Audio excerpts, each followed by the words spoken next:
I work with about 70 different school districts throughout the state of New York.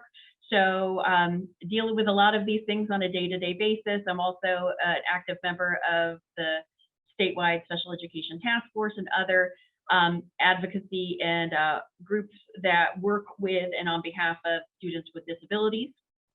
So I'm going to cover kind of the ins and outs of what's new in special education in the post-pandemic, but not completely done pandemic, 2021-22 school year. And we've had a lot that's gone on. And one of the things that, we're really struggling with is kind of where do we go from here? So going to the first slide, let's talk about what we've learned from and during the pandemic. First off, there were some positive things, not that we weren't running around tearing our hair out, but there were some things that went well. We, did have some students who actually ended up thriving in the online or remote environment. Some students who may have had anxiety issues, some students who may have struggled with peer or social issues may have benefited from having that space and distance. It allowed for creative approaches to present information and materials in different modalities that may be more attuned to other students aside from the more typical brick and mortar. I think we did straddle that long-standing hurdle of, we can only do it this way. I think districts and everyone learned that we can do a lot of things. And while we don't like to do it under trial by fire, I do think that we did have a learning curve. And over time, we were able to start to smooth out some of those wrinkles. Definitely some of the wrinkles still exist. In some parts of the state, it still needs a whole lot of ironing. But in other areas, we have seen good strides in terms of being able to deliver through multiple instruction and to address if there were quarantines or if someone was unable to attend, different ways to continue to support their education. I think from a district perspective, and certainly I've heard from parents that the virtual CSE meetings are a plus. It has allowed a lot more parent involvement and participation because it's not as much of an impact to travel, get the day off, have coverage and things like that. So that has been helpful for increasing attendance and participation. And it's also allowed people who might be on the road or who might want to participate, but have traveling or other things to join, whether they're virtual and on screen or whether they're just participating remotely. And that's been helpful because again, we want all voices heard as part of our CSE meeting discussion, and having the parent involvement is an important component to making sure that we're all on the same page when it comes to students' IEPs and services. I think that because everyone was going online and there was so much technical support, it really had districts rethink their training for both staff, students, and parents. Many districts started offering training to parents on how to access the different student resources, the parent portals, and some of those other things that for some had been a bit of a mystery. And so that was helpful to kind of bridge some of those technical divides. And then I think overall, there was enhanced communication. We started to come up with different ways, different teachers started using more daily communication tools with parents, Class Dojo and some other formats really allowed for more back and forth with parents and, in a way that didn't require, tracking down and always having to set up appointments and meetings. The good news we have going forward is that there are additional grant funds and monies, which, from, the beleaguered school district's perspective, having some additional funds is always a plus. It's not without challenges because while there is money, the question is do we have additional staff to be able to hire and additional resources to be able to secure, because there are still the supply shortages. So while we're asking for and ordering new devices and machines, sometimes there's still that backlog, but we're still, looking at this as, trying to move forward. So there were some positives that came out of, what we've learned from COVID-19 so far. Realistically, we've also had a number of challenges. And so with that, I'll go to the next slide. And it's no secret, there has been a lot of news and publicity about, the impact of pandemic on all students and learning loss and learning gaps. But in particular, there's been a lot of attention given to, the rising concerns about the impact of pandemic learning and learning loss for students with disabilities. The reality is that, many of our students with disabilities did still struggle with attendance and participation. Some of our efforts and modalities really did not align well with individual student capacities. Some were not really able to adapt to remote or, some of the multi-model instructions. And if you had children who needed some hand over hand, and they didn't have a parent or a provider or someone available to support them on the other end, the services may have been provided, but they may not have been able to be as effective as we had hoped. So, there is a lot of discussion and debate. And unlike in, the past where it's kind of an individual case by case, was there a loss? Was there an issue? I think we can all globally say, yes, we know that there were issues. Some children did thrive. Many of them got through, and some struggled a lot. And, this is where we're coming back to revisit the issues as to what do we do and where do we go from here. So next slide kind of covers some of what are our biggest concerns. And, there's a lot of different guidance and documents that are out. There's tons of research that has been done to date, although I will, caution with, we still don't know the long-term impact. We're still, grappling with this because remember, it's not just impacting students with disabilities. All students struggled with learning, dealing with the transition, dealing with the social and emotional impact of, suddenly being in remote or distance or hybrid programs, not having, those peer connections. Even if you did have in-person learning, the environment and the protocols all changed because, you couldn't really sit next to your friends. You had to sit 6 feet apart. There were masks, there were other things.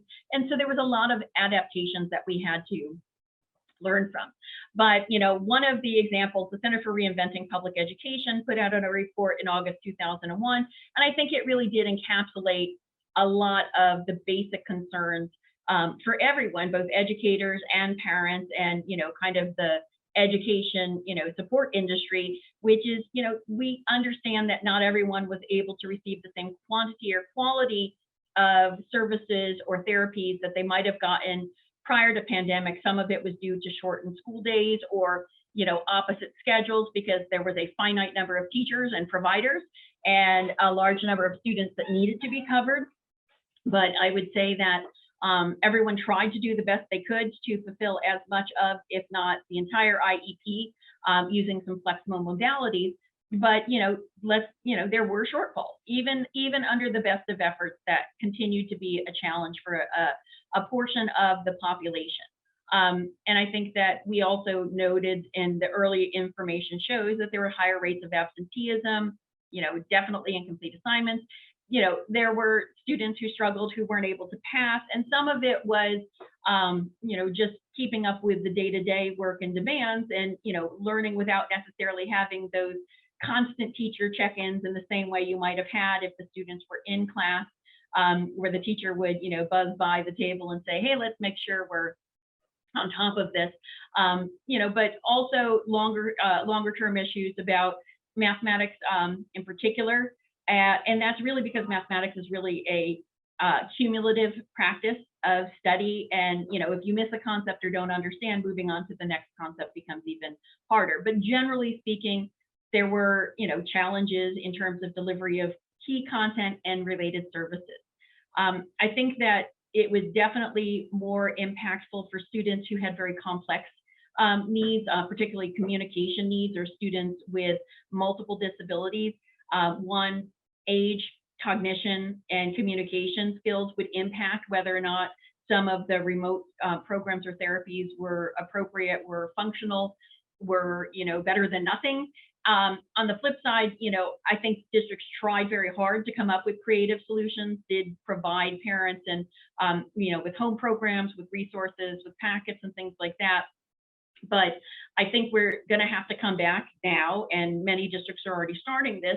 But, as parents or as advocates, don't forget to, feel confident that you need to push the conversation, that we need to look at all of our students individually to determine what do we need to do and how do we address the potential negative impacts. And I agree wholeheartedly with the last point from this report. it's not the last point in the report, but the last point I have culled from this report was really about the impact might have been greatest on our littlest and our oldest, because the littlest didn't know differently, and they came into a whole different world where we didn't know what we were doing, but they didn't know any better. And so it was a whole different experience. I mean, keep in mind that kindergartner kids have been attending and didn't know that we don't sit 6 feet apart as an ordinary rule and people aren't masked, because that's the world in which they began their education in. Older students in particular over the past year and a half really were impacted in terms of their access and transition services, being able to get out and about in the community when the community was closed down or was limited in terms of what was available, and other resources really kind of dried up or shut their doors. There were new challenges to being able to fulfill our transition plans and vocational planning for those kids. So this is just kind of a synopsis of kind of what are the biggest concerns and the things that we're looking at the most, but that certainly does not limit what we're looking to do. So next slide really talks more about what are our trending issues, and I'm going to cover these basic concepts. One is compensatory education and understanding what is it, when is it appropriate, how and why do we develop it, what are factors that might lead to the need for compensatory education and how that could potentially be provided. Certainly we're going to have, in talking about both compensatory education and addressing learning and recovery deficits, is really talking about staffing and provider shortage. We've had an unprecedented number of early retirements. We have people who have had health issues or their family members have had health issues, which has impacted access to staff and providers. And just candidly, throughout the state, we have areas where they are in a significant provider deficit for related services. And so, we are kind of trying to make a very small blanket cover a whole lot, but we continue to do our best, and this is really where we're going to continue to come back to the issue of compensatory education. One of the biggest points that everyone's really focused on is how do you identify what was the impact of the learning loss on the student's progress towards special education goals and services. And again, you have to look at two pieces. One is learning loss that everyone experienced, because everyone, globally, our expectations were adjusted because not every student was necessarily able to fulfill what would be done in a typical year with our atypical approaches. But on the other hand, we have to look at the I, and IEP is about individual, and where is that student individually in terms of meeting those goals and objectives, and how do we measure where they are and where we thought they would be, and come up with an appropriate plan to try to catch them up while grappling with how much is too much, how do you deliver it on top of what we're already providing, and when and how we deliver those services.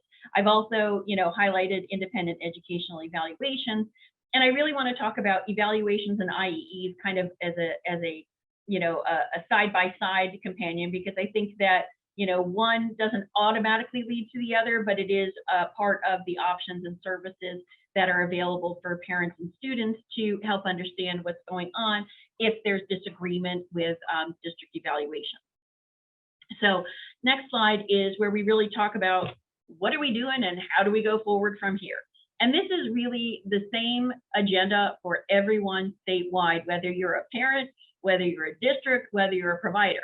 First and foremost, as always, under IDEA, our job is to develop and recommend appropriate IEPs. And that's going to be based on the individual needs of students. And we may need to reassess where our students are performing and then determine if we need to add supports or services on an ongoing basis to address their current needs. We need to be mindful of the possibility of additional challenges that they may now be experiencing. Issues with mental health are on the rise, issues with sensory concerns, challenges with readjusting behavioral expectations, dealing with the return to more interpersonal and back to peers around us, and more noisy environments have started that transition, and then also really thinking about where do we go towards data collection. How do we get informed about where we think students' needs are and moving forward? And I think that, districts are working hard on trying to improve their data collection. I think that with everything, there's always room for improvement. And I think that making sure that data is being collected as a part of an ongoing process to really help inform both our knowledge of where the student's progress is, but also to inform our instructional practices. If you are collecting data and you see the student is not making, gains on a specific goal or activity, the question goes back to, if they're not moving forward, is it because we're not teaching? Is it because we haven't focused on that issue? Is it because there's a new concept we need to really highlight? And that's what the data is. It's not just stuff we collect and put in a basket. Data really is something that should drive your instruction and also help you measure whether or not students are picking up what you're proverbially putting down. Compensatory education is going to be, the topic on everyone's mind and on everyone's lips as we go forward. Some districts have already taken a concerted effort and have started to discuss this, both with, district-wide approaches for learning recovery for all students with and without disabilities. And remember, students with disabilities have the same right to access general education programs and supports that are available to all students. The only exception would be as if they have special education needs and there's a competition between the special ed and those recovery services. Special ed will, trump, but to the extent possible, we will still make sure that students with disabilities have as much access as possible to those resources. So a lot of districts for the first, may have done a summer reading and math program to just kind of help support kids. That wasn't necessarily a special education program over the past year. That may be something that a lot of districts will be looking at going forward to just kind of continue to address the learning gaps and learning recovery. And then that doesn't exclude or preclude the ability for students to also receive special education services, compensatory services, or even extended school year services if there's evidence of the need for regression and recoupment. So what we really are going to need to do is continue to work together. And I think that that really does involve the village approach. And the main things are going to be on data collection, evaluations, when, where, how often, what do we need to do? How do we, determine, is it a screening or do we need to do a full evaluation? And those are really going to be part of your ongoing discussion within your team, as well as based on the individual student. If students are responding and the screenings show that they are, you may not need to do a more comprehensive evaluation. On the flip side, if you're on the fence or you're not seeing something, it may be a good time to get a more thorough measure of a student's performance, and whether that's done as a district evaluation or if the parent disagrees with the district evaluation as an IEE, that's certainly something that's available. Sorry, IEE stands for Independent Educational Evaluation, and that is an evaluation that's conducted by someone who is not employed by the district at public expense if a parent disagrees with a district evaluation. Remote instruction is still going to be a likely possibility at some points in time during the year. I would say that we're going to talk a little bit about the continued need to be aware of technical access issues and addressing connectivity, making sure we have appropriate devices, making sure that those devices have the necessary accommodations for individual students, including language and visual supports. And then certainly we will be continuing to talk about how the monies could be used, and then the bigger question of is whether we can actually find people to use those monies on, but that's kind of the ongoing discussion. I did highlight child find, and let me explain that in two concepts. Child find, in a nutshell, is a district's obligation to identify, to locate, to evaluate, and identify eligible students with disabilities. This is an affirmative obligation. Oftentimes districts, may initiate referrals to special education after they've gone through different programs or screenings, or based on the results of student initial screenings, it may flag the need for further assessment or evaluation. But child find is not just kind of a one and done prospect. It's also, we continue to look as we have, children who have been quote unquote found, students with disabilities, keep looking to identify if their needs change. And that's really, I think that the child find component of students with disabilities this year is to be prepared for the possibility that needs have shifted. Additional needs have come in, perhaps new modalities and new approaches may be needed. So let's go on to the next slide. So to walk you through the idea of compensatory education, first, let's just sort of understand what it is. Historically, compensatory education was, a remedy that was applied by law, usually as a result of litigation.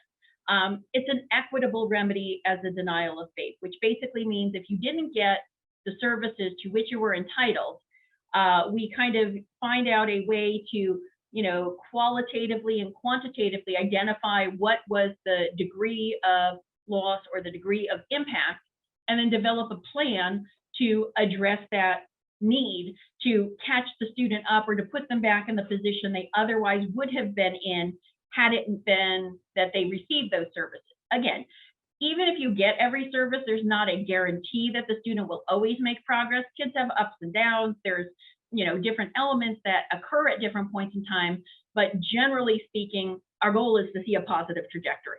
When we're not seeing that, and it is as a direct result of the failure to implement IEP services, and that can be for a variety of reasons: absence of a provider, student being unavailable for instruction, emergencies that have occurred, pandemic and quarantine issues coming up, throwing those into the kitty. That all could potentially trigger the need to review compensatory education. Again, historically, this was more of, what happened through due process hearing. And that was when it was kind of the solution if, the district needed to make up services and supports, it would be crafted based on what the evidence showed and what do we think is appropriate. It's important to note that compensatory education is not necessarily a one-for-one. It's basically, it's a qualitative means of addressing. So if you didn't get speech and language services because there was a provider absence or a maternity leave and they couldn't find someone, and it impacted the students socially in terms of their communication skills, the question is how does one best address that? And it doesn't necessarily mean that, you would exclusively remedy it through, it's got to be speech and it's got to be the same number of speech sessions. If we're doing makeup services or compensatory services, it may be, an adjustment to that, because if they would have otherwise had it in a group and now we're doing compensatory services and we may not have a group that's appropriate, they might be getting it individually. That might allow you to cover more during a particular time frame. Or you might look at it through a different angle and say, yes, we still have speech, but they're already getting a fair amount of ongoing speech.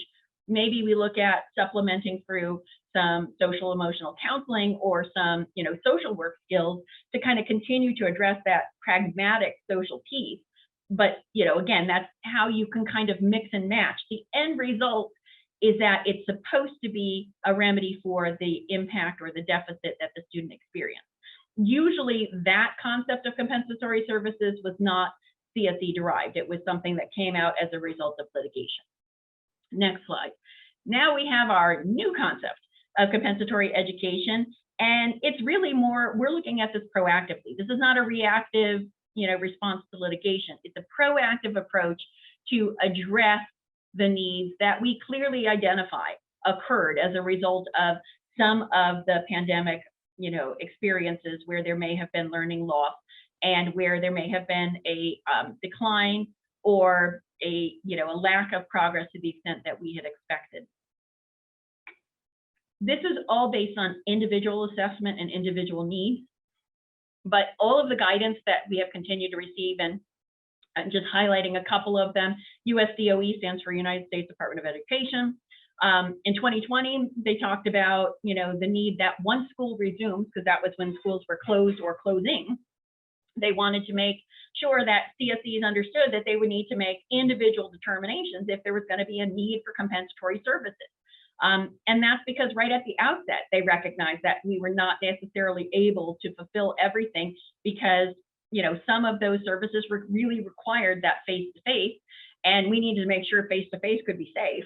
And so, now in 2021, we continue to recognize that that is still an ongoing discussion and an ongoing responsibility for school districts and CSEs to come back to, but it's really, we're going to continue to receive guidance. It's going to continue to come out from the State Department of Education as well as the United States Department of Education.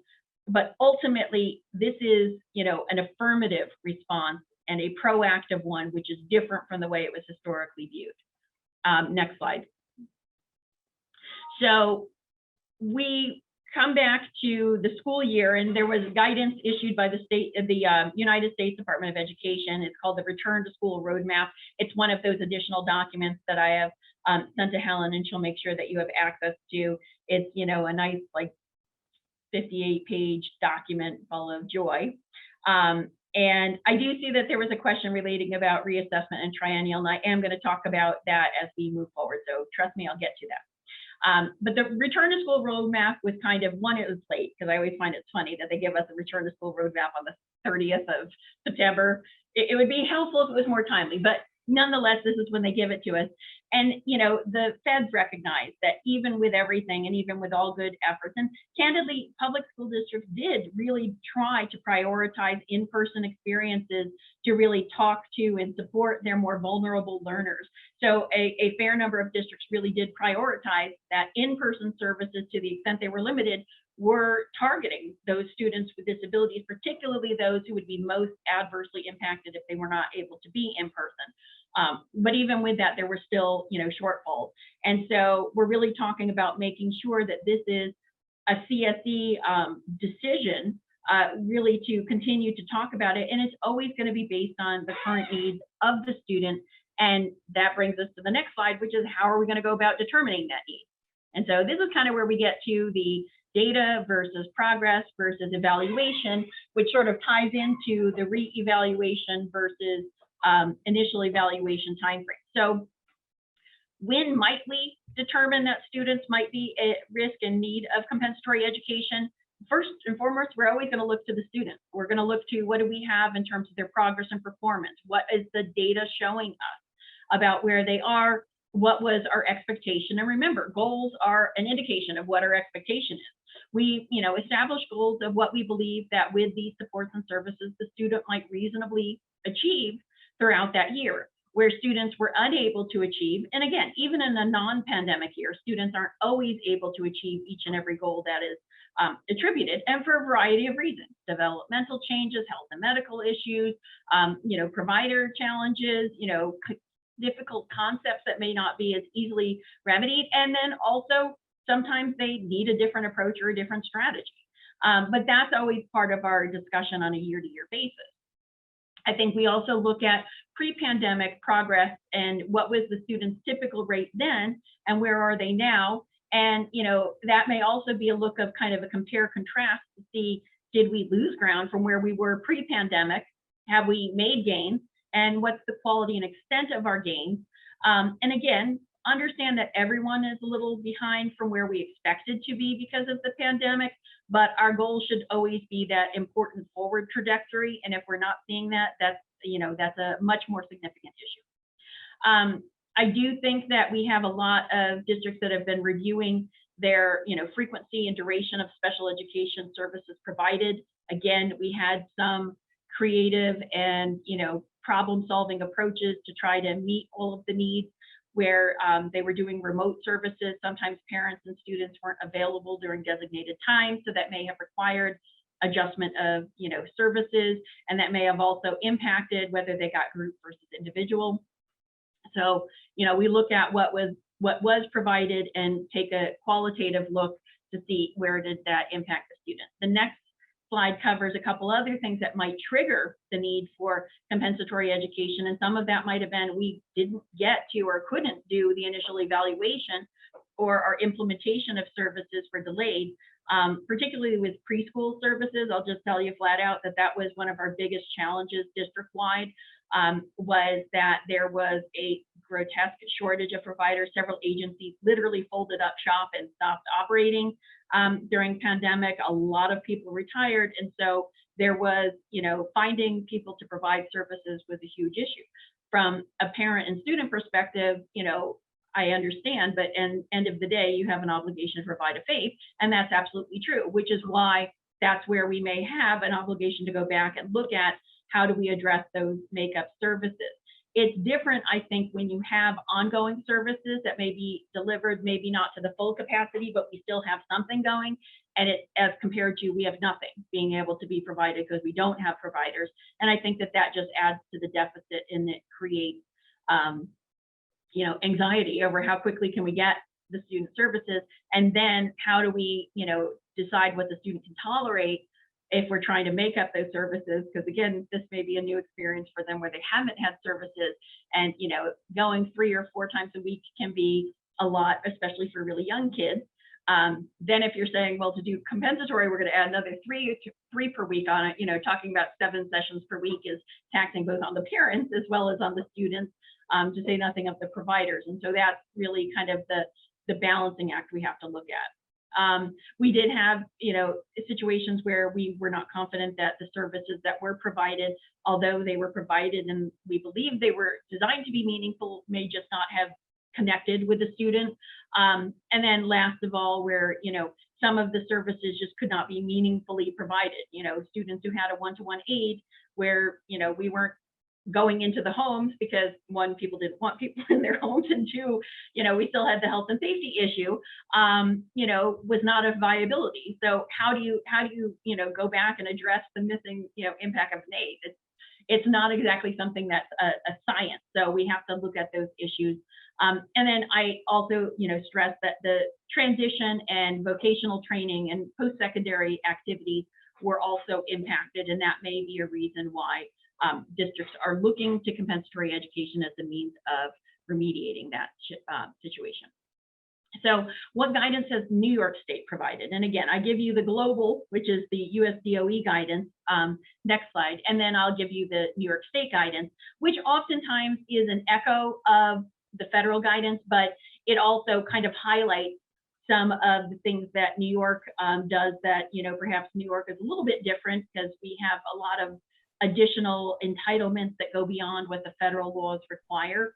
But on the same point in time, I do think that it is a goal to ensure that children are receiving benefit and are making progress with their services. So New York basically echoed what the federal government said, which is, you need to go back, you need to look at whether the student made progress, and if not, you need to devise a plan to address them. And I think that it's important to recognize that this has really been the same guidance that they gave in 2020, even as early as March 2020, and then it's still the same guidance today. They gave a nice summary sheet on compensatory services and the, kind of the what is it and how is it provided. That's again one of the other resources I sent to Helen to share with you all. And it's, they call it an education white page because this is one that comes from the State Department of Education. It's, 4 pages, but it packs a lot of information. So if you're a parent, if you're a provider, I think most districts have seen this document, but, from the parent and advocate perspective, if you haven't, I would take a look at it. It gives you just kind of a nice, succinct overview. And it really talks about many of the same points I've sort of highlighted as to how you decide whether and when and how compensatory education is going to be delivered. And I think going to the next slide, you really kind of look at the nuts and bolts. And that's really, again, we're going to do it proactively. This is not a sit back and wait issue. Sometimes we're sitting back and waiting to the extent that we need to have the information to make decisions. And that's where I think we're looking at individualized determinations. Ordinarily, we evaluate students every 3 years. It's a triennial requirement, but that would not preclude a district and parents from coming to agreement that they need to do an updated evaluation now. And I think that if you don't have great data, or if you have data but it's inconclusive, that's when you go to your toolbox as parents or districts. And to me, that means evaluation. And sometimes getting a good concrete baseline evaluation comparing to standardized measures, which you can look at and compare and contrast to prior performance, and then put that in perspective with current performance, can help guide an understanding of where those losses or where those impacts have happened. And it may, you may be surprised that you think, well, this was a global issue, but when you do the actual analysis, it really comes down, it came in more, directly in the math region, and then obviously some of the other observable things, behavior, social, emotional, and other supports. It's going to be CSE determined. Again, I think that this is why, the proactive discussion about progress and performance really has to be part of a CSE discussion. And, there should be a discussion about where do we go from here. We have two conversations at a CSE meeting. One is, developing an IEP based on the information and coming up with our recommendations. Now there's a second conversation of, okay, so that's what we're doing as an ongoing basis to meet the needs of the student. Now, let's look at what they didn't receive or what we believe they should have received or where we think they should have been, and now craft a plan for how do we address that. That's the conversation that you really have to have some creative flexibility with, because again, it's sort of like, I give the example of PT, because having PT can be really great to help you recover from an injury, but you do too much PT and you actually do more damage. So it's a balance between what is good to address the deficit, but also don't overwhelm the student. We don't want, if a student missed reading instruction and reading is an area of challenge for them and they're already getting reading, daily, 5 times a week, the idea for that student that we're going to give them an additional 4 or 5 times a week reading on top of that might just be the end of their willingness to engage. So we have to look at the balance of developing a program that both addresses the deficit, but is reasonable in terms of duration, intensity, and when and how it's delivered. And that also goes to the issue of providers. We do have a scarcity of providers, so you are trying to balance between what do you need to give them along with what do you have to give them.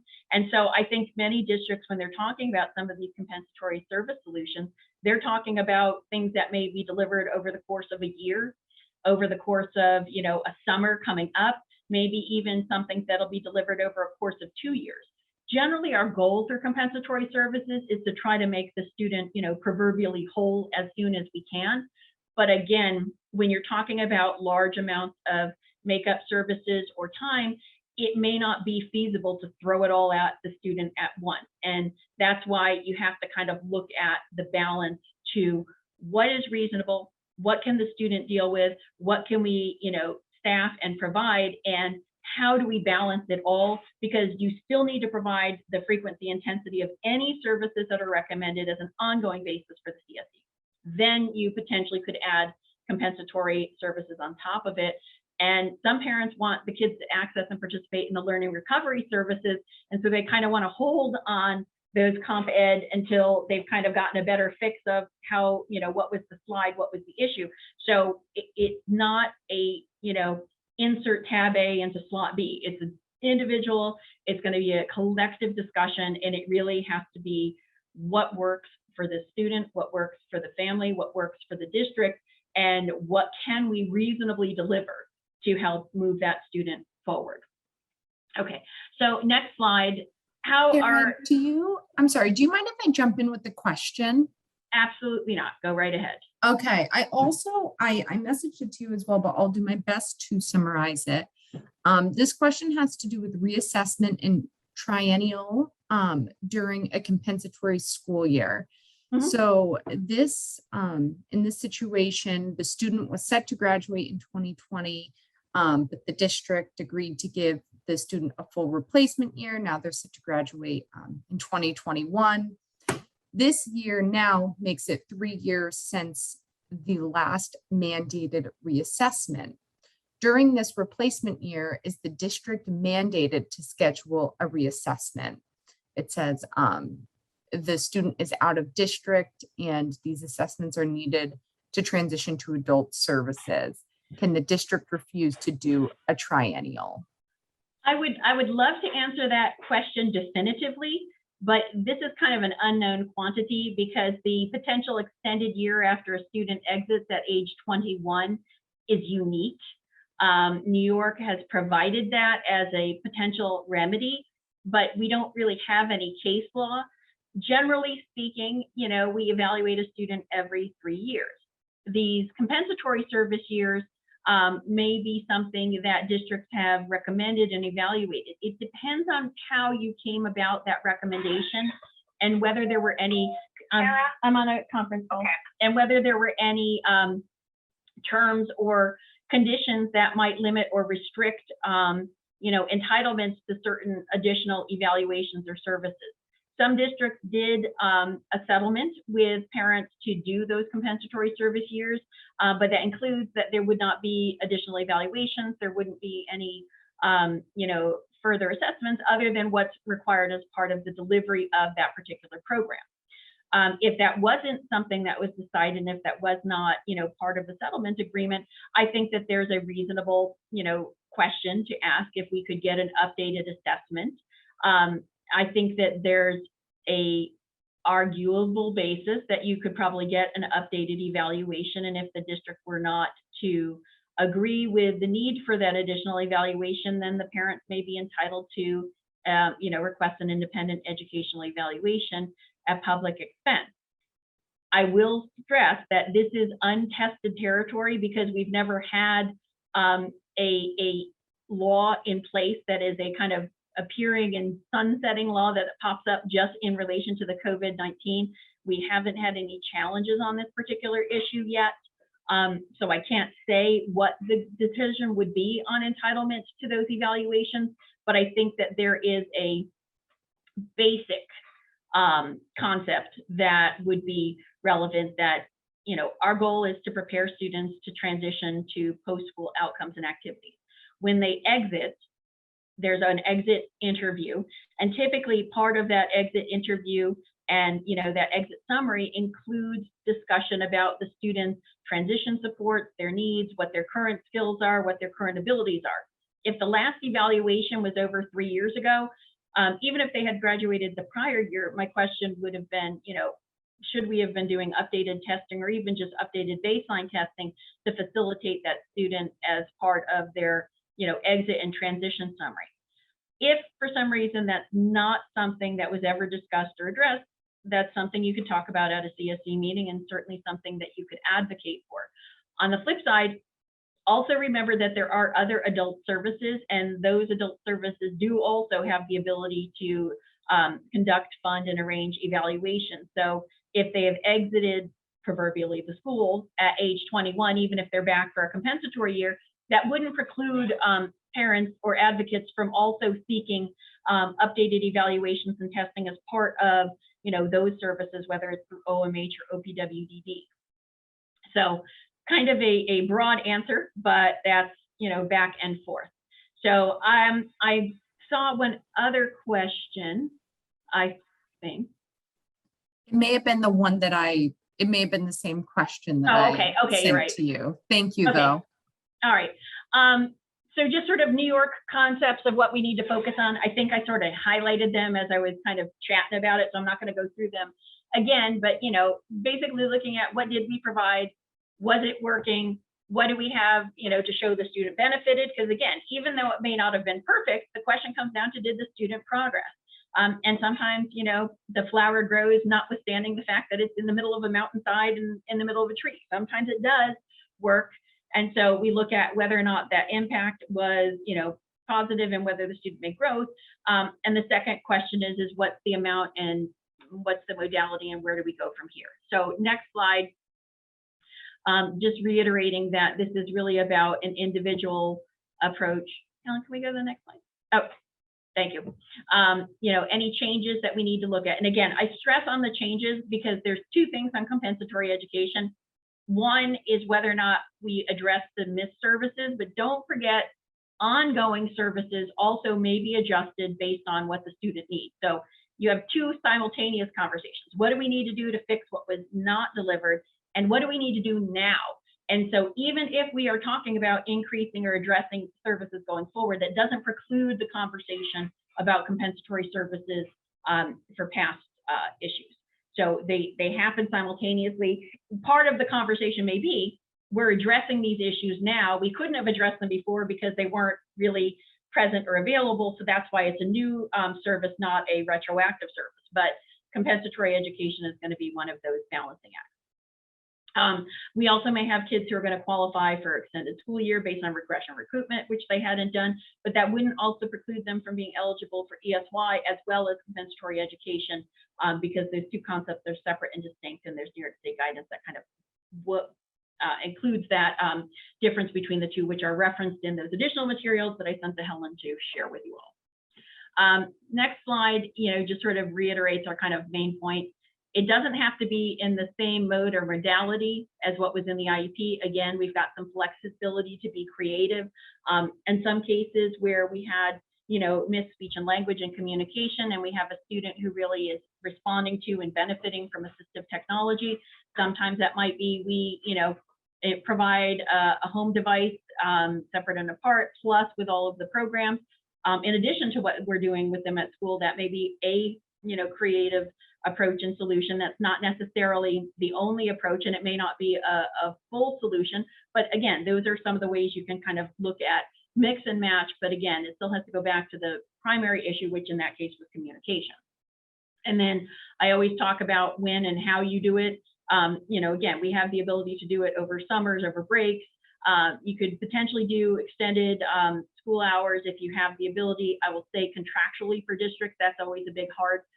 That's a challenge, because many district contracts have set the hours of teachers' days, and if they go beyond that, then that may not be something that they can do. But again, districts have also looked to partnering with outside agencies where we don't have that flexibility with our own staff to try to do that makeup or additional services. And I would also say that on occasion we get info or ideas from parents who come in and say, hey, I have this, can I do this in lieu of what we're looking for as a makeup? Because I think that they missed a lot of speech and language and social communication, but I found this 1-week program that I really think would be fantastic, and maybe this would be something we can do. If we're doing something different than a makeup of a specific service on an ongoing basis, I think that definitely needs to be something solidified in writing for the districts and the parents, so that what we're doing, and it's clearly identified that this is our compensatory service plan to address X issue or deficit. The next slide, just kind of going back to what is our obligation, and when I say obligation, I mean public school districts, and what is FAPE? And free appropriate public education means it's appropriate in light of the child's circumstances. So if you have a child who's alternatively assessed, the expectation for that child's progress, while we want them to make progress, is not going to be the same expectation as we would for a student with disabilities who may be accessing the general education curriculum, who may not have, some of those same cognitive deficits or delays that would impact their rate of progression towards skills and services. And what does that mean during a pandemic? That's really kind of the ongoing discussion as to, we're figuring out how we balance, how we approach, and coming up with a holistic approach, because it's really not just going to be one thing. It's not I insert 27 speech and language services and now you're different, it's all better. It's going to be, we're going to provide some services, we're going to have to adjust, we have to look at the goals, we have to figure out where do we go from here, and it's not a very simple process. It's an ongoing discussion. Next slide, just reiterating the districts, when it comes to FAPE during a pandemic didn't change. There was no waiver, there was no change, there was no option to lessen the expectations. We had a flexibility on modality, and we didn't have to necessarily amend the IEP if we had to transition from in-person to remote, but the expectation of the outcome or the benefit from that instruction remained the same. New York also highlighted, in addition to what the federal Department of Education said, but New York specifically said, don't forget, students with disabilities have an equal right to access your building level school-wide approaches. So social emotional learning curriculum and programming that a lot of districts are focusing in on this year. Students should have the ability to participate. If you're doing enrichment or extended programming, there are some districts that literally have a program for after school for an hour every day with teachers there just to help anyone who needs that assistance to get that support. Your children would have the ability to participate in those services as well. Sometimes if we have a choice between doing a makeup service versus an elective alternative, program that's available for everyone, you're going to default to the makeup service. But again, we're always trying to figure out ways to make sure that students with disabilities have equity in access, meaning they have the ability to access programs and services that are available for everyone else. The next slide, we just have a couple of more highlights on how we get to the decision about compensatory education.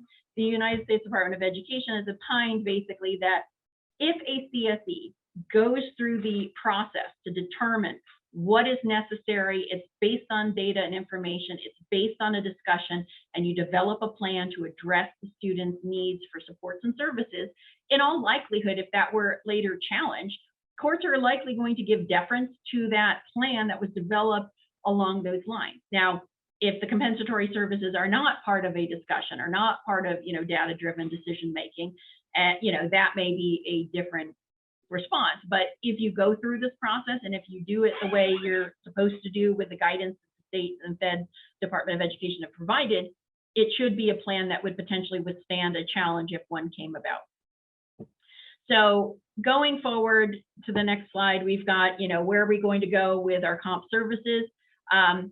Again, figure out what we're proposing, discuss that at a CSE meeting, communicate how and when. And I think that you do need to have that conversation with parents and providers about what is reasonable and what is workable. It's not just to say, okay, we've agreed on a number and now it's going to be delivered. We have to figure out when and over what period of time. And that's, where you have to think about other things. I mean, we have kids who, very much value their ability to participate in athletics and extracurriculars and other things that may really rejuvenate them, and particularly as we're trying to help raise their spirits as we're in the post-COVID, continuation of COVID world. But, having to balance that between what they need and what they want, and that is the constant, battle that parents and districts struggle with, because we want to help kids as quickly and as meaningfully as possible, but sometimes we do have to kind of find that even keel to address all of those needs simultaneously. Whatever you come up with on a compensatory basis should be documented.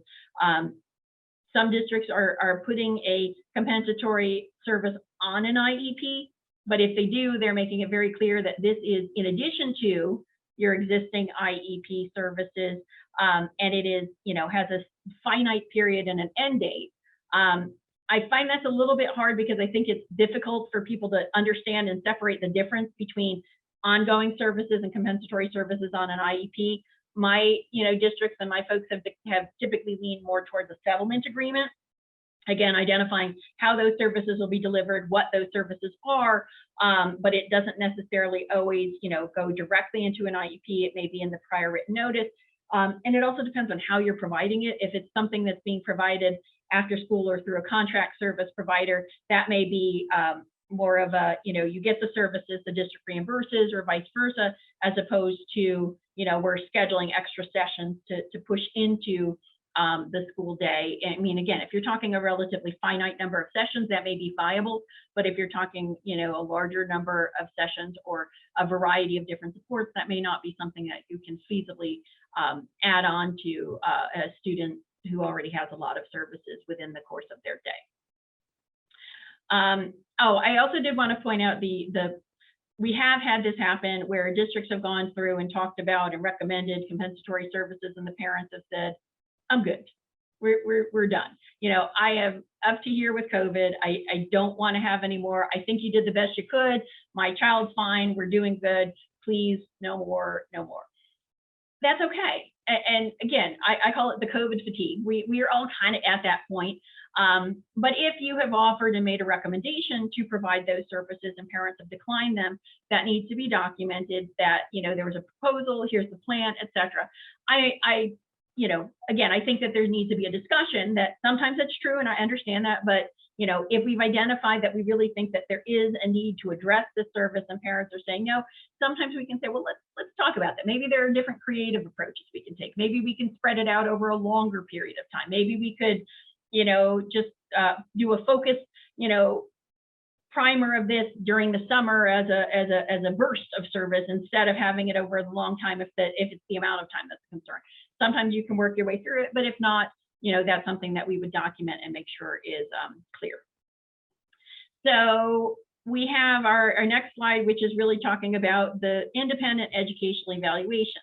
And this kind of goes back to independent educational evaluations are available to parents when they disagree with a district evaluation. There was a case out of the Second Circuit, MS v. Trumbull, which I'm going to talk about in 1 second, but just understanding IEE requests. A parent will typically request an IEE if they disagree with the district evaluation. District has two options. They can approve the IEE and fund it at public expense. And again, they may have an IEE policy and certain parameters, in geographical or cost parameter restrictions, but they should also have a waiver in the event that there's something unique. And that, if the parents are articulating that without this particular evaluator, we will not be able to get this evaluation, because there's something very unique about the student or very atypical. But I would say most of the time, when districts have a policy, hopefully it's reflective of the community rates of, a survey of different providers in that area. So it's something that kind of falls within. I mean, it should be that there should be choice, there should be options. Parents are not restricted to select exclusively from the district's, list of approved IEE providers or suggested providers. But at the same point in time, it's not necessarily a free-for-all. It's not like, well, I'd like to get the $25,000 evaluation. It's got to be appropriate to the issue being assessed and the need being addressed. The conditions that a district, they can't set additional conditions beyond, what qualifications are required for their own evaluator, but there are reasonable parameters such as, geographical limitations and cost factors and qualification factors. It doesn't mean that you couldn't ever have something that goes outside that, but I would suggest that those are the things that you might need to request or submit for a waiver of the district policy. Other times, the district, if they don't approve, they will initiate a hearing, and they can initiate a hearing to either defend their evaluation as sufficient. If ultimately at hearing a district is successful in defending its evaluation, then the parents are still free to get an IEE. It just wouldn't be at public expense. They can arrange and secure their own evaluation. If a parent brings in a private evaluation, it will be considered by the CSE. But it doesn't necessarily, it would not be at public expense. Sometimes parents don't ask an IE, go out and get a private evaluation, come in and have it reviewed, and then request reimbursement. That's problematic because, again, if you request an IE at public expense, the district has its option of defending its eval or going to a due process hearing. When you secure an evaluation and hand it in after the fact, the district reviews it, but keep in mind that that may be a reason why they will deny reimbursement for that IE because you didn't go through that process. So it's, if you're thinking IEE because you really have a question or you don't feel like you're in agreement with the district evaluation, make sure that you go and write the request for the IE before you start making arrangements and plans. Because again, if you book a plan and start an evaluation with someone and don't have approval, the district might not fund that either. So you want to make sure that you have approval before you go forward if that's where you're going. Okay, so MS v. Trumbull. It's a wacky case out of the Second Circuit. The Second Circuit is our court of appeals. The appeal from the Second Circuit decisions go up to the United States Supreme Court. So it's, generally speaking, it's a pretty high federal court decision. We have traditionally thought of independent educational evaluations and timing for IE requests along the lines of the statute of limitations. So because IDEA has a 2-year statute of limitations, most of the time when parents would request an IEE, it would have to be within 2 years of that because that's the time frame under which if you were going to challenge a delivery of FAPE or other services, unless the district wasn't providing notice of procedural safeguards or other things, that's your general time frame. The court said, well, not necessarily. It's good, and you can request it until there's another evaluation. And then that becomes the new evaluation. That was unexpected. And it kind of created a little bit of a panic over what does that mean for timelines? Does that mean that, if the district and parent, evaluate a student and then it's, 4 or 5 years later and the parent's now challenging a 5-year-old evaluation, but the court said, well, wait, we hear your panic, slow your roll. But what it is that it would still be assessing that evaluation in context of the student's needs at that time, whether it was appropriate at that time. So if you get an evaluation 5 years after the fact and you say, hey, this is proof that this evaluation didn't meet the needs, that's not necessarily going to hold water, because this evaluation, the original evaluation, is going to be assessed in conjunction with the student's needs at that time. You can't take an evaluation that's 2 or 3 years in the future and say, this is the measurement of whether this prior evaluation is sufficient. So that's one of the things that they clarified. Another thing that they clarified was the standalone evaluation. And this is one where I understand that this is the court's decision. I don't necessarily think it's going to be widely followed. And what they really said was standalone evaluations, like a functional behavioral assessment, those are not part of what we believe was intended as the IEE. We think, the court, that an IEE is in response to a comprehensive district evaluation. So when you do the psychoeducational evaluation and all of that, that's really what we think of as a basis for a challenge of a district evaluation. We don't, the court, think that a functional behavioral assessment, which is a standalone evaluation, should trigger an IEE request, because it's not a comprehensive eval. That was unexpected. And I don't necessarily think that that's going to be a long-standing component of this ruling, but I think that it did raise a question over whether or not, challenges for these standalone evaluations will be granted or denied over that particular issue. I think that districts and parents can still agree to do an IEE if they are in agreement that one's necessary. And Sherry Rosado, who was on at the outset of this, and I did a whole training on evaluations and IEEs previously, which should be available on our SETF website, that kind of covers this issue and more. But I do think that that part of that ruling, I'm gonna hold my breath on whether that stands true. But for right now, I think that because there's a possibility that IEEs will A, be on the rise, and B, there's a lot of nervousness. People don't know whether or not we have enough information. They get anxious about this.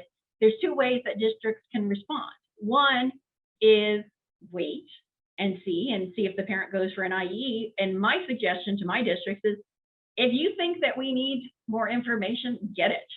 Do your own update, do an updated evaluation. You don't have to stand on ceremony or wait for the 3 years. You may need to do supplemental evaluation. And that was really what the court's subtle message to districts was, is, keep in mind that if you don't want to have this long, possibility of people challenging a report, 3, 4, and 5 years after the fact, you could reevaluate more often if you felt that you needed that. And so it's, that was kind of the message. And I take that as just good practice, that yes, you must reevaluate every 3 years, but that does not preclude the district and parent from coming to agreement to evaluate more frequently. It's also important for parents to be aware that if you're requesting an IEE, but you refuse consent for the district to conduct its evaluation, you're not going to be eligible to get that IEE. You have to cooperate with the district evaluation, make the child available, and have them go through, because if they don't have an evaluation, then you have nothing with which to disagree with. So it's important to do that. And again, we don't like to subject children to unnecessary testing and evaluation. So I always encourage you to try to work with the district in terms of its evaluation. If ultimately after it's reviewed and discussed, you still have, you don't agree with it, that's why the IE process exists. But I always say, to parents, don't waste the district's evaluations by sitting on your concerns or objections. Bring them forth, let people know. That may, help with the scope. If there's a specific concern that you really think needs to be, drilled in as part of the initial evaluation, let them know.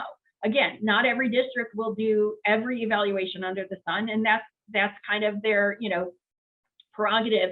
But I always remind districts, listen to why people are referring, a student with a disability for supports and services, and make sure that you're assessing in those areas. It's also important to sometimes just take a pulse of whether there's something that maybe wasn't raised, but shows up as a result of some of your testing. So for example, a lot of times districts might use the BASC, which is a social emotional rating scale. And if it shows that there's issues with anxiety or depression, that may be something that we look in a little further, or you might go back and talk to the parents and find out if they're out, are they involved in counseling or other services, and maybe try to get that additional information to help, round out your info. Other times we might need to go a step further and say, we really feel we need to get a psychiatric as part of what we're doing, because that mental health piece is a really critical piece to what we're doing. So the evaluations, the mandated evaluations can always adjust at the initial referral. And again, you have the ability to go back and evaluate more often than just once every 3 years. Sometimes we defer to the 3-year time frame because that's when we must. But again, if you need it now and you feel like it's really important, that's always something that a district could agree to do. And sometimes we'll say, we don't need to reassess everything, but I agree what you're saying. Let's reassess in OT or speech and really focus in on, changes in sensory or changes in their, language and communication skills, because we are seeing that, carry out into a classroom. Okay, so next slide, the joys that we have learned during COVID of the remote due process hearing. Could I jump in with one more question? Absolutely. Awesome. This one, it seems somewhat on trend with this current slide, so I wanted to sneak it in. Okay. It says, for the transition aged child, the community experience section of the IEP states, quote, considered but not needed at this time. And the reason given when asked was due to COVID. Now that things are opening up, should this be brought up by the parent to the CSE committee? I think that, yes. I mean, if you've got a student who's transition age, keep in mind that the discussion on transition actually begins in New York. When a child turns 12, we start with a vocational interest, inventory. When they're 15, for the IEP in effect, when they turn 16, we have to have our initial beginning of a transition plan for the student.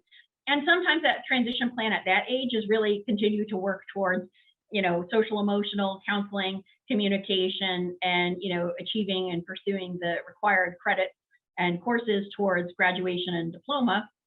As we get a little older, that may include transitioning into other areas such as, post-school activities, formal education, CTE or vocational trainings and certificates, real life experience going out in the world and being able to access and utilize community supports and services. So that'll be kind of an individualized approach for different students. But the transition part is part of the IEP. So if there are questions and concerns, and I will concede, and that was one of the things I talked about early on, the little and the big really got the most impact by this, because little kids didn't know any better, and we had a lot of shortages, and older students might not have been able to go out in the community and do some of those vocational experiences or community experiences because everything was shut. Now that everything is more open and we're back kind of in a traditional process, the question becomes one of how do we address or remedy that support, and what do we need to do to make sure that we're addressing or perhaps even trebling the supports that we're doing now to really kind of give them that experience or to make that option up for them. Awesome. Thank you so much. Yep. And then I saw if an FBA is considered a standalone evaluation, does it get included in the re-eval consent request? Again, if you have an evaluation that you are doing separate and apart from the formal re-evaluation of everything, that's a standalone evaluation. And yes, whenever you do it, you have to get consent, except for, and this goes back to that weird little Trumbull case, they said that you don't need to have consent for an FBA. I understand that's where the court came down, but this is another one of those where I'm just like, I don't know. To me, as an attorney and as a practitioner, I always feel like consent is an important thing, because one, it lets everyone know this is what we're doing. And two, it kind of represents the agreement that we need to conduct this evaluation. So, I think that consent is still an important part to the evaluative process. So I still would lean towards the consent, but again, Trumbull said, well, you don't need a consent for an FBA. That is different than what guidance the Federal Education Department has given, as well as the Office of Special Education Programs. The State Department of Education issued a guidance on the impact of the Trumbull case, but kind of said, well, you should probably think about evaluation and consent, and just kind of dropped it there. So again, I think that the Trumbull case has a lot of helpful information, but also has a lot of weird outcomes that I don't know will necessarily be followed in the long term. But because it's a Second Circuit case, we talk about it because it governs theoretically our region. So just kind of going to the next slide and talking about the stay on this slide. This is what I wanted to be on, sorry. Due process and the hearing in the virtual world. So yes, life and hearings did go on, even though we were under pandemic circumstances. And what did we do? We went virtual, just like everything else did. So we have continued to have hearings and due process, but there are a lot of different elements that are different. If you've ever gone through a due process hearing, it's a quasi legal process. It's supposed to be user friendly, but there are still some pretty specific rules and requirements that you have to follow, all set forward in the Part 200.5J of the regulations, where it really talks about, you have to disclose witnesses. You need to release records and potential exhibits at least 5 days prior to, the hearing. You have to follow these procedures. District can present evidence and witnesses, and parent may cross-examine. Parent can present evidence and witnesses, and district can cross-examine. And the hearing officer makes relevancy rulings and determines what evidence goes into the hearing file. When you are in person, a lot of things are passed over. We would say, hey, please look at this document and ask you questions while you're looking at it to just kind of help refresh your memory or to, give you a reference point. When you're doing that virtually, that's not quite as easy to do. So what we had to do was come up with ways to plan ahead. On one hand, I think the virtual hearing actually really did promote a lot of collaboration between parent and district attorneys on coming up with joint records. I have always encouraged coming up with joint records, because if you're in a due process hearing, I feel strongly that probably at least 80% of the records that you both want to reference should be the same. We're talking IEPs, prior written notices, evaluations and reports, meeting invites, attendees, and things like that. I think that those are pretty common, and that there really should be the ability to put in a large number of records jointly. When we were doing that, that also, if you agree to stipulate, which is just means a fancy way of saying we agree, take it in, put it into evidence. We're not going to make you go through each one and prove that it's a valid record. We're just going to say, yep, these are important and we're all in agreement, and let's put those in front of the hearing officer. Because there was a lot of joint record stipulation, that allowed for parents and district attorneys to just forward records and documents in advance to a witness so that they could then have them to be able to reference. And we would say, okay, remember I sent you these documents, please turn to this document, and now I'm going to ask you a couple of questions about it. And so then you could still have them do it, even though they might not have been there in person. I do think that we learned a lot about the need for potentially multiple devices. If one person is on screen testifying, but needs to look at a document, and they've got these documents electronically, they need to know that if they don't have a split screen feature, they're going to need to have another device or tool so that they can look at that electronically, or they can print out the document. I also think we saved a lot of trees because we were doing a lot more things electronically, which to me is important, but going through. We also know that you need to have good connectivity. Nothing is more annoying than in the middle of testimony when somebody freezes in it. And so then you got that pause and nobody's talking, and then you're not sure, and they've been chatting along, and then all of a sudden you have to go back, because everything that's discussed at a hearing needs to be recorded, and usually it's recorded by a stenographer, and so they need to hear what you're saying. So we have not a lot of, but we did have repeat of question and response to make sure that that information was captured. I also suggest chargers. It's amazing how many people will hop on and be prepared to testify and have not charged their computer or device. So maybe pre-setting witnesses in advance to make sure that they have connection, charged devices, and access to the documents are really important. But on the plus, I do think that the virtual hearings, just like the virtual CSE meetings, allowed for a lot more flexibility in terms of scheduling. eliminated, some of the delays because we had to wait for someone to come from another building to come and testify, or we had to wait till this person was available and on a break in order to be able to testify. Because it was virtual, we could pop off, switch over to somebody else, and then pop back, and it wasn't as much of an issue. So it allowed that. It also decreased costs, both for districts as well as parents, because we didn't have to have people travel to come to testify, and hearing officers who may have, resided further away were willing to take cases because I don't have to travel. I can do it in the comfort of my own home. So that, did help with, some of the backlog in places like New York City, which is, a very different experience. But next slide. But then, we learned a lot about what works and what doesn't. And so, the works flexibility, convenience, easier for witnesses, promotes collaboration, may be able to schedule for earlier and later starts because you don't have to work in travel time.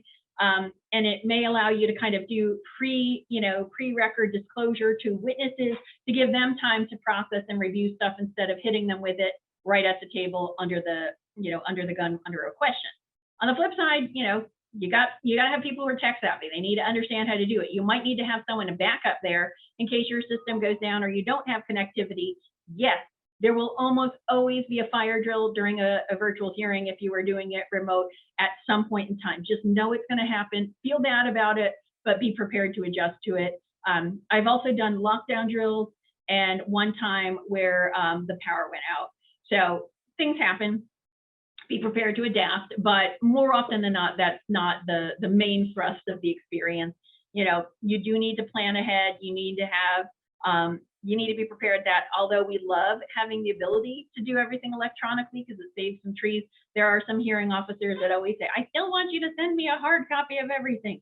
And so you may still be printing out a whole bunch of records and sending them, but it might cut it down to one copy because usually when we're prepping for hearings, we end up making 5 or 6 copies of everything because you have one for the witness and one for the hearing officer and one for the other party and one for the district.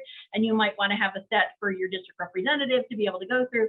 So that's a lot. But now that we do it electronically, you can just sort of scroll through your device and it makes it a little bit easier and maybe the trees don't scream as much. When you have people who have hearing or communication or vision issues, sometimes, again, you need to make sure that they have the right device and technology so that they can see what they need to see and that you can hear or that they can understand or that there's, appropriate transcription or other services as necessary. So I think on the whole, I'd give virtual hearings a thumb up. But I think that, not everyone likes to embrace the technology. For me, anything that saves time and provides me more is my favorite thing on the planet. So, all right. So the next slide staying on this slide, the child find is next slide is child find. And I just wanted to kind of touch upon it again. Again, there's a United States Department of Education guidance. It's a doozy, just kind of a reminder and refresher to everyone. And it had some questions and answers about child find, another one of those documents that are going to be sent to you. And it really, stresses the importance of considering, looking at issues may have impeded and that have, been a little bit impacted by our ability. Child find is oftentimes triggered by what we see and do. And when kids were remote or not there with us every day, we didn't see them as much or work with them as much to the same level. And so sometimes things that we might have easily spotted if they were right there in front of us, we might not pick up on as quickly. So we have to be more mindful of that. To do that, you might want to do additional screenings from a district perspective, and then also monitoring and data collection. Another thing that the US DOE kicked out was a guidance on long COVID. So everyone is familiar, and that's another document you'll have. Everyone is familiar with COVID, but we have found that there is more and more evidence to support that people who have recovered from COVID aren't necessarily done with some of the symptoms and experiences. And so there's long COVID guidance. And again, because some students may have had COVID and have recovered, but are still manifesting some aspects or symptoms or are having some limitations as a result of it, those new issues may also trigger the need for either additional accommodations or accommodations and supports that might not otherwise have been there previously. Next slide.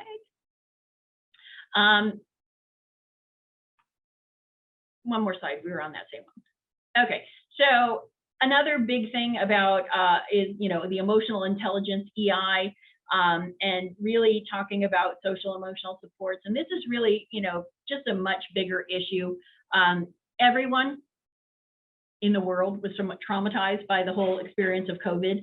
No matter how, sunny or positive you are, it was tough. We were losing people. It was scary.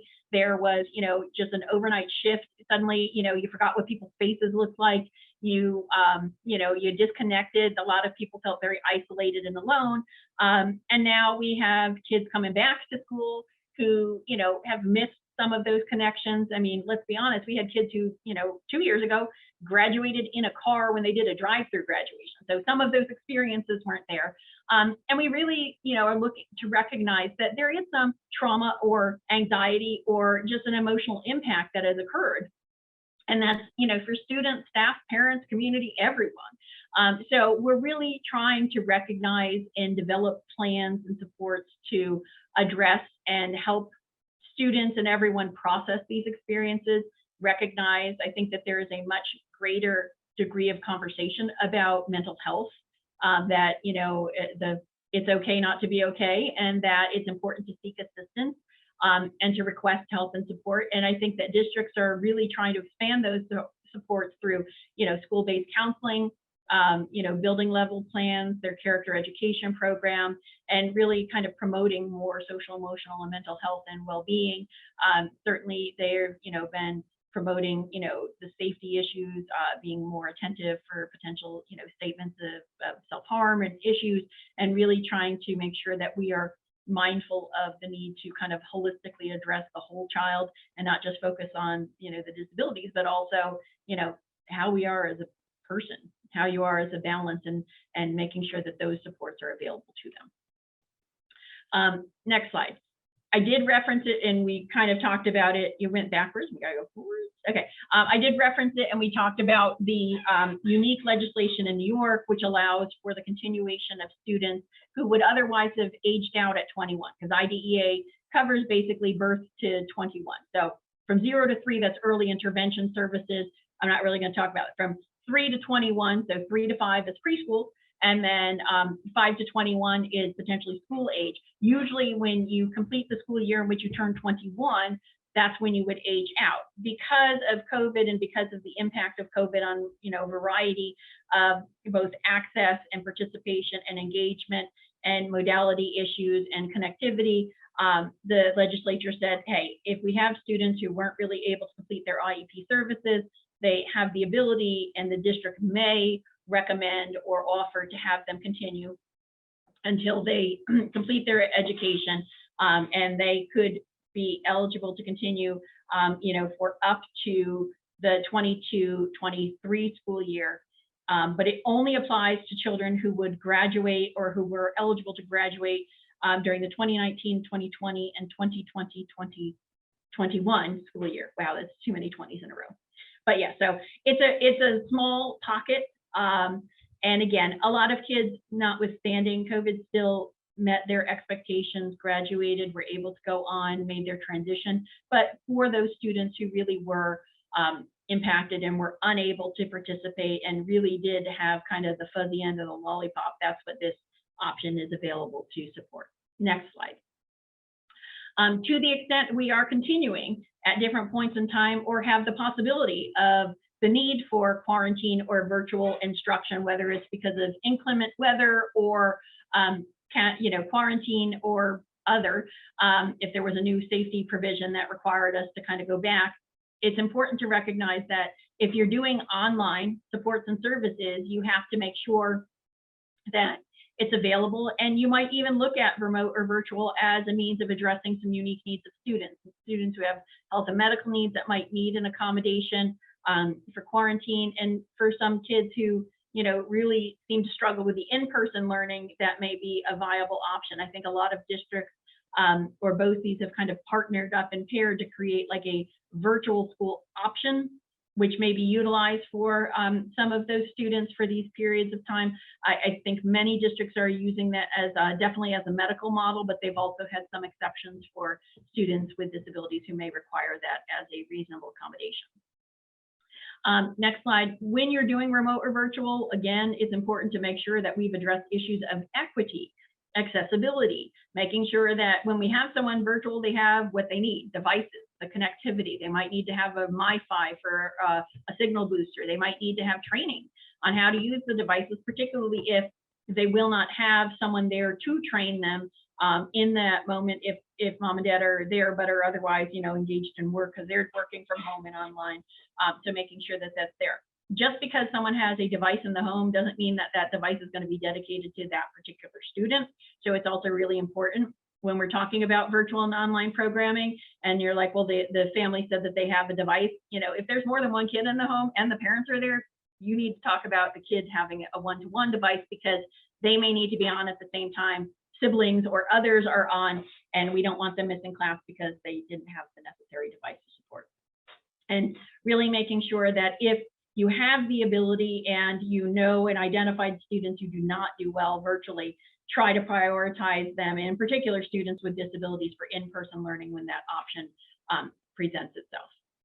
Last but not least, the money. We must see the money. We love the money. There is some money. There was a lot of, you know, talk about these grants and foundations. You know, again, a fair amount of it has to actually be dedicated to specific things like lost instruction time, making sure that they're addressing, you know, the disproportionality of the impact of COVID-19, in particular on students with disabilities, and really looking at how we can target the use of these money, and in particular through, you know, training, education, for staff and providers, really looking to expand our resources, utilize what we've learned to really truth them, to provide more evidence-based practices and supports and services.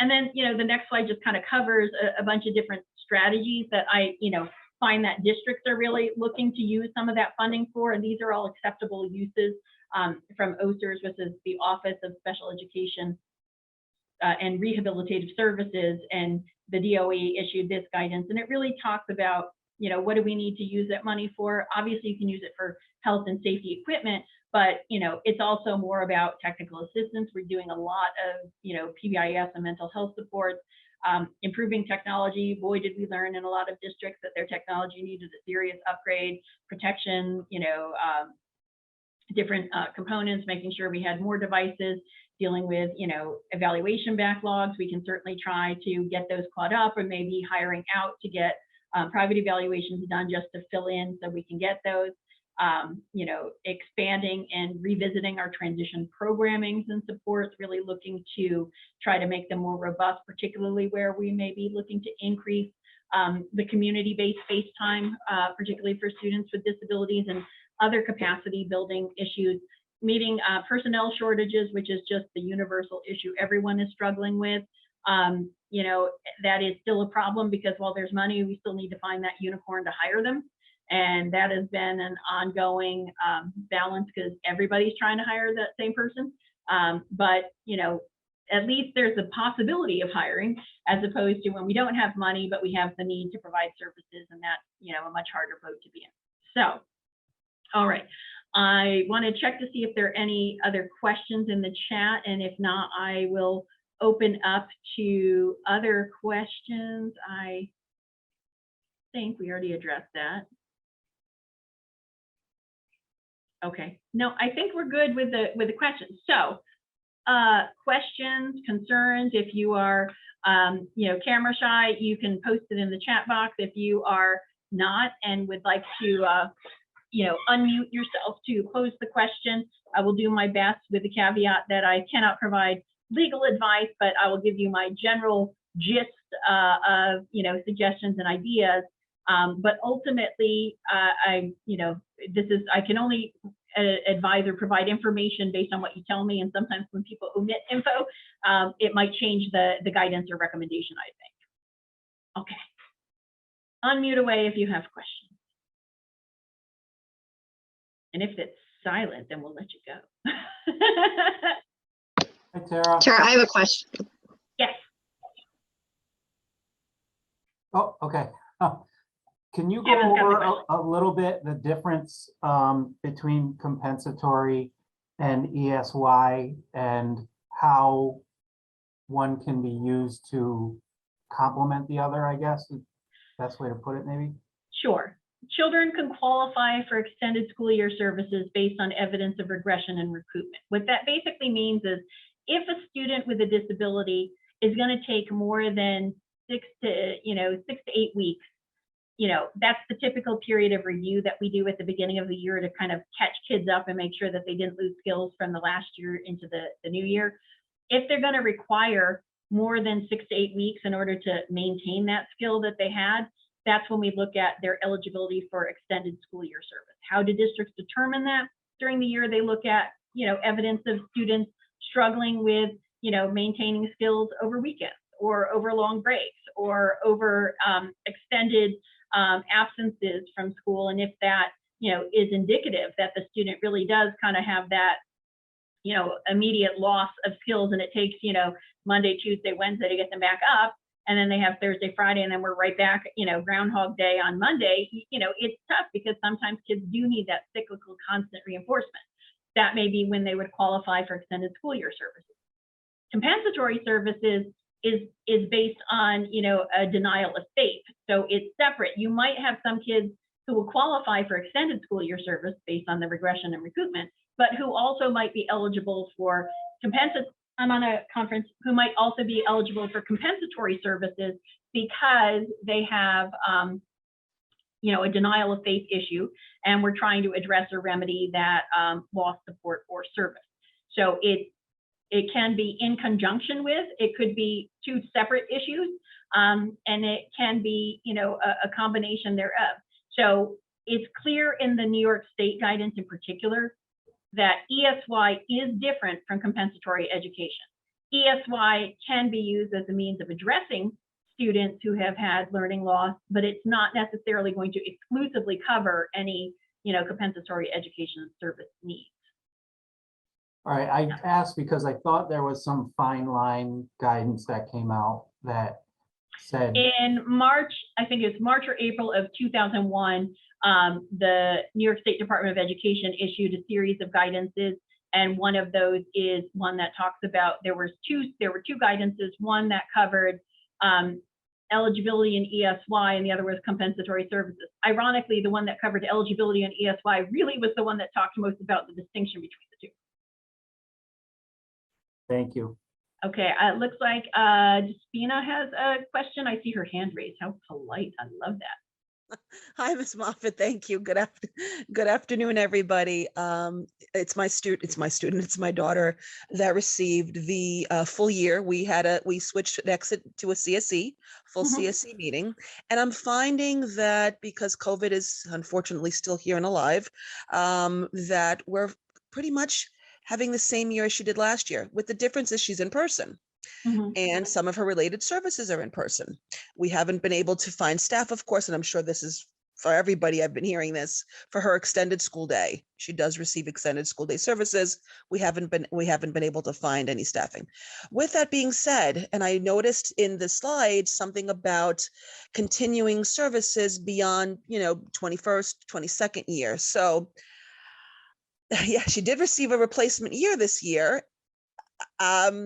Have you heard of anyone that received maybe a replacement or compensatory services in 2020 and are continuing in 2021? Those who were getting the 2020 was probably relatively limited. I think we had more of a push of that for the 2021 going into 2021, 2022 school year, because I think there was such a brief period. And again, not to say that 3 months is, insignificant in the terms of education, but I think because some of those ideas and some of those issues really hadn't come out at that time, that people were just happy to have their kids exit and be away from, all of the stuff that was going on. I think that we did have an influx of, consideration of continuation for the 21-22 school year, in large part, I'll tell you candidly, because OPWDD and OMH services, were basically saying, hey, we got nothing, and we know you can get more time from school, so go back to school. Right. And that was, and again, I understand, but it was not designed to be a stopgap measure for the shortfall of other agencies. It was designed to be a means of redressing for students who truly did get the fuzzy end of the lollipop in terms of access and services. And there are some kids, but again, other kids did still get the majority of their program delivered. They may have been able to still access in person that, and again, it's usually going to be more of a remedy for kids who are potentially alternatively assessed, or who really lost out on vocational CTE programming because they could not go on site, or, you were doing a beautician, program where you were learning, hair cutting and everything, but you couldn't cut actual hair, you were, working on dolls or virtually. So where some of those skill sets really weren't able to be practiced meaningfully, that may be when that comes in. That was part of my next question to you, was because my daughter did mostly all of her IEP is about the being out in the community, getting the vocational supports. She had a level 2 assessment as well, and this was something that was greatly stated on her IEP. She hasn't been able to go out, so I'm thinking, is it unreasonable to contact the district and see, she's out of district, contact the district or home district and see if their students are going out and if they have resources and if she can be included in those resources? I mean, I think anytime, going back to the district and asking questions or looking for clarification and support is always the right thing to do, because, you'll never know until you ask. I think that if those agencies and programs are still limited or are not necessarily open at this point in time, is, I think districts and programs should be looking at creative options. If we've gone to these places and these particular places are no longer available or open, maybe we look at other things. So again, there's a lot of different components about going out in the community, and simply because we like to go to the bowling alley or whatever to just, because you get that social plus fun, that doesn't mean that that's the only places you could go. And they might now need to look at expanding their options or expanding their possibilities, or recreating, because again, some of those experiences, yes, being out in the community is important, but it's also about socialization, it's about practicing communication, it's about recognizing health and safety signs and symbols, and that doesn't always need to happen exclusively outside of the building. They can do a lot of that practice inside. Again, that then preps you for when you go out and you see the stop sign or the walk sign to follow and say, now I know what to do. But there should still be a concerted effort to kind of continue to address the theme of those goals, even if it can't happen in that particular environment, because the goals are the part that drives it, not necessarily the location. Agreed. Thank you so much. You're welcome. It looks like I have another question from Barbara. Barbara, don't forget to unmute yourself. Perfect. Great. Okay. Hi. I have a question about thinking about the compensatory ed as it relates to denial of FAPE. I was out of the game. I was retired during the midst of the pandemic, and I'm back now, trying to piece together and help out a district. You and everybody else, we have pulled y'all back out of retirement. I know, they begged me. I was like, no, I want to be retired. But so I'm back trying to do the CSE chair piece of it. And as I look back at the IEPs and the minutes of meetings and where kids were over the last 2 years, I see a lot of indication that, particularly with the older kids, but sometimes with the younger, that they weren't participating in virtual education, particularly last year when it was an option and some parents chose to have kids home. The kids didn't log into their Google Meets or participate. And so how do we remedy that with denial of FAPE? Because in some cases it may have been that no one was home to get the kids signed in, there wasn't technology or that kind of thing. Do you have any guidance on that? Yeah, I think that is definitely going to be part of the robust conversation about what is and isn't, something that needs to be made up. I would say, generally speaking, for districts, it's a hard sell to say, well, let's blame it on the kid. And I understand that some of these children are going to be older and might have their own capacity to join on. And there may be an element of personal choice in not choosing to sign on. But I think it is still a hard sell if you were to go to, a due process or a challenge and say, well, that was unreasonable. Now, on the flip side, if you were in conjunction with that, there was training on how to use the device. We were doing, regular calls and communication with the parent about the need to engage. We had counseling supports trying to engage the student. We were working with other community agencies and providers, and we're like, dropping every possible thing to try to help and support getting that student engaged. And then when that turned out that the remote engagement wasn't really working and we recommended that they move back to in-person instruction and the parent and kid said no, I think that that's also a relevant discussion as to, okay, so, that's when it was, you have the choice and, the district didn't have the option of in-person, I think that that limited. But once districts had the ability to offer in-person back again, that did, sort of change the landscape, so to speak. I'm not going to suggest that there's never going to be, a claim for some makeup, but I do think that the contributing factors are relevant and should be part of that CSE discussion. Right, great, thank you. You're welcome. Good questions, everyone. Yay. All right, well, it is 11:50, so I'm going to turn it over to Helen, who's probably going to talk to you about evaluations and stuff. Thank you all so much. And please keep an eye out. Make sure you register to get updates and announcements for upcoming programs and services. And thank you for your time and attention.